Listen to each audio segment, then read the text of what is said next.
You are responsible for your life.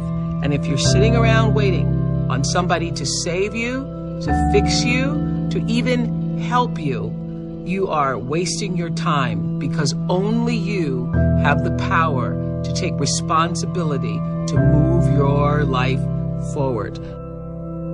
Nobody is going to cry for you. They have their own tears. One thing I'm positive about is how ROI negative complaining is and how much I'm trying to suffocate the practice of it. I really have been fascinated by people that have changed their mindset into understanding that everything that is not going well right now is their fault.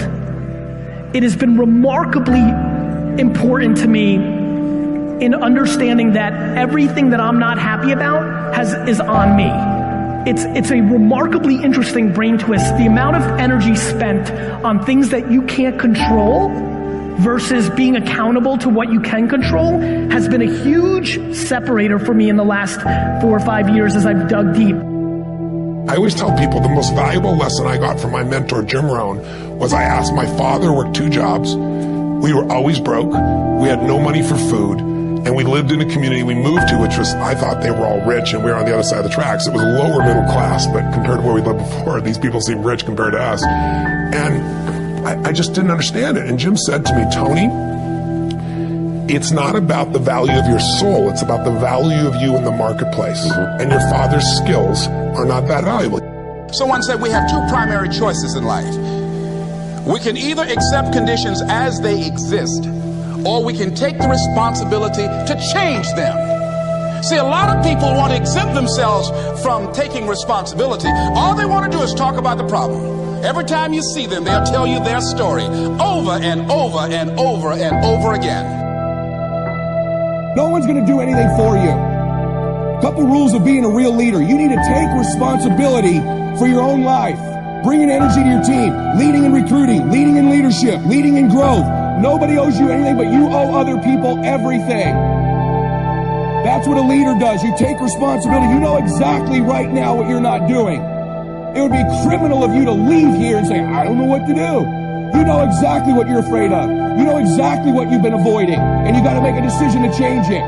You know exactly what it is. Don't BS anybody. You know what you need to do different. You know the changes you need to make. And if you can do that, you stop kidding yourself, you can win. You can overcome your fear, overcome procrastination, whatever that is. I say to people, you've got to participate in your own rescue. You've got to retool yourself. There are no skill sets in community colleges today, for the most part, that are going to prepare you for the economy or a job that's there. So what is that going to do? You're just going to waste more money, more time. We need to retool ourselves. The government's not going to do it for you. And even when you're struggling, even when you're discouraged, and you feel like other people have given up on you, don't ever give up on yourself. Right now, between me and the person I want to be, between you and the person you want to be, there is a gap of skill set, and that's it. But once you know your mission, and once you believe that you can accomplish anything you set your mind to, then you can do the extraordinary. Now for me, getting out of that space of being lost, of not knowing what I wanted to do with my life, it all came down to needing to earn credibility with myself in very small incremental ways. And I knew if I was going to accomplish anything in my life, I was going to have to get control of my mind. Now ironically, there's 2 ways to get control of your mind. Way number 1 is directly going to the mind, which can be very scary, can be very daunting, very ethereal. It's ephemeral, it's hard to grab onto, it's hard to touch. But way number 2 is through the body. And so I decided that my kung fu was going to be to get very good at developing my body. And in that process, I was going to learn about nutrition, which would allow me to help my mom and my sister. In that process, I was going to earn credibility with myself. And earning credibility with yourself is so important. Do it in micro ways. For me, just showing up to the gym every day was a micro victory. I said I was going to do it, and I did it. Now you have to understand, I hate working out. So for all of you crazy people that get an endorphin rush from running, I hate you all. Running for me is like being stuffed into a meat grinder. There is absolutely nothing pleasurable about it whatsoever. So whatever neurological thing you guys get that you've been blessed with, I have not been blessed with that. So for me, showing up at the gym sucks. Eating a bowl of ice cream is awesome. And so getting to a better place for me was a totally different journey. Thank you. And what that was just showing up every day and putting in the work. It was reading about human metabolism and understanding how what I eat impacts my body. It was earning a little bit of discipline every day, knowing that, well, I did it yesterday, I can do it again today. It was not eating something that I wanted to eat. And most importantly, and if you're taking notes, write this down, it was about changing my identity. Because at the end of the day, identity and values drive behavior. Identity and values drive behavior. So if you want to make a change, you have to change your vision of who you are. You have to begin telling yourself a different narrative. And the narrative you tell yourself about yourself is everything. And if you tell yourself that you're a scared, undereducated kid from Tacoma whose family has never accomplished anything, let me tell you what you will become. A scared, undereducated kid from Tacoma who never accomplishes anything, because that's what you believe. You tell yourself that story enough, and it will become real. But on the flip side, you could tell yourself a story of you're a learner. You learn faster than most people. You're willing to put in more work than most people. You're willing to read more books than most people. You're willing to spend an inhuman amount of time every day improving your mind simply by getting new ideas into the system. And that you will admit that you're wrong faster than anybody else. That you won't let your ego get in the way. And you tell yourself that story over and over and over. So when somebody comes and tells you how stupid you are, that you're just a dumb kid from Tacoma, you go, you're right, that's amazing. Thank you for pointing out that flaw, because now that I'm aware of it, I can improve it because I'm the learner. And once I switched my narrative to being the learner, it didn't matter where I started, it only mattered where I was trying to go. And as long as I had that clarity, then I could execute, because I believed I could do anything I set my mind to without limitation. You don't need a better economy. You don't need better seed and soil. In fact, when it comes to seed and soil and rain and sunshine and seasons and the miracle of life, that's all you got. Now, what if you blame this stuff? Then you're blaming all you got.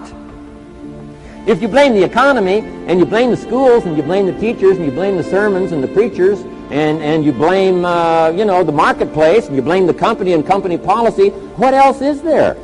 When some people get through with their blame list, there isn't nothing else. That's all there is. And if you blame the only thing you've got to work with, I'm telling you, it's called mistake colossal. In not understanding that that's all you've got to work with. And if this is all you've got to work with, then you don't change the seed, and you don't change the soil, and you don't change the rain, and you don't change the sunshine, you don't change the seasons. Right? Guy says, I'll take 3 springs, 4 summers, 9 falls, no winters. No! You can't fool with this stuff. You got to take it like it comes. Then what do you change to make your life work well? You got to start with your philosophy. Guess what I had to do at age 25 in order to change my own future? I had to change my mind. I had to change my thinking. I had to change my philosophy. I was messed up on what was causing my problem. And once I got that straightened out, that all the stuff I blamed, the government and taxes and the marketplace and the economy and things cost too much, negative relatives, cynical neighbors, once I got rid of that and started going for where the real problem was, which was me, I'm telling you, my life exploded into change. My bank account changed immediately. My income changed immediately. My whole life took on a whole new look and color immediately. And the early results I got from making these philosophical changes tasted so good, I've never stopped the process from that day until today. And I'm telling you, with a little consideration of the refinement of your sail, by setting a better sail, refining your philosophy, your whole life can start to change from today on. You don't have to wait till tomorrow. You don't have to wait till next month. You don't have to wait till spring. You don't have to wait till 93. You can start this whole process immediately. I recommend it. Now, some people do so little thinking, they don't even have their sail up. I mean, you can imagine where they're going to wind up at the end of this week, at the end of this month, at the end of this year. Now's the chance to change process all this information. Here's the definition of success and failure. Just make this note. Here's failure. A few errors in judgment, repeated every day. Now you can automatically assume, Mr. Rohn, I say, I can understand that. A few errors in judgment repeated every day. For 6 years, my father, 88 years old, he's never been ill, still hasn't retired.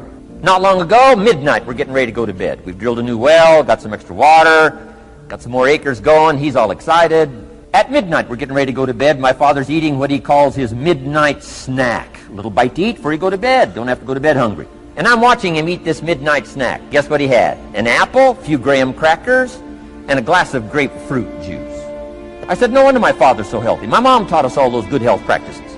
Taught me when I'm growing up, right? I'm an only child. I've never been ill.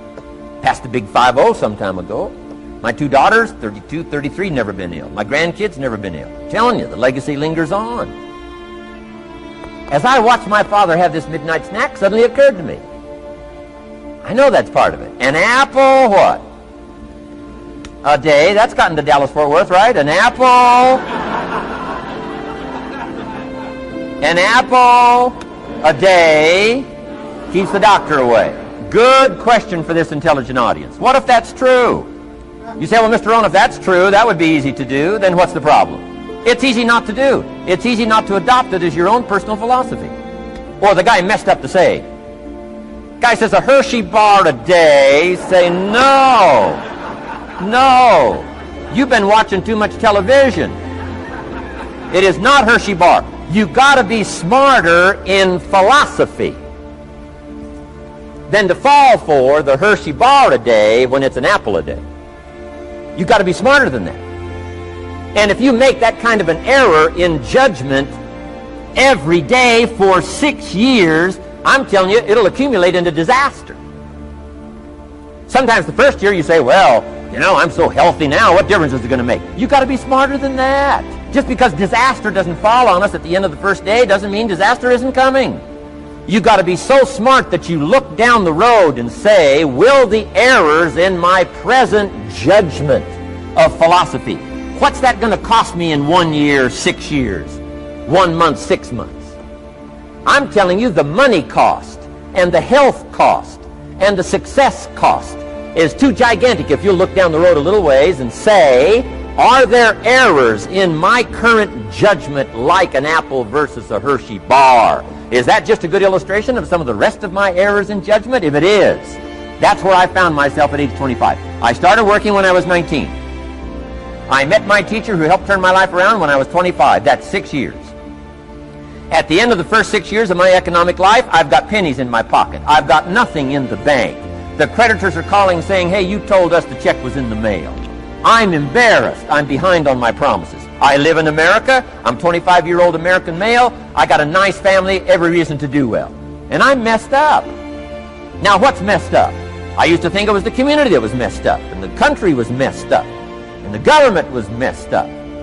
If those Democrats ever get in the White House, that'll really mess things up. If the Republicans stay in power, that'll really mess things up. The economy was messed up. Interest rates are messed up. I thought all this stuff was messed up. Then I found out that's not what was messed up. I was criticizing the only thing I had to work with. What was really messed up was my own personal philosophy. My own errors in judgment in my own personal philosophy brought me in 6 years to pennies in my pocket, nothing in the bank, and trying to explain why I wasn't doing well, living in America, 25-year-old American male, got a family, every reason to do well. Now, once I understood this, here's the formula for failure: errors in judgment, being lax about developing your own personal philosophy. I'm telling you, it's called accumulated disaster.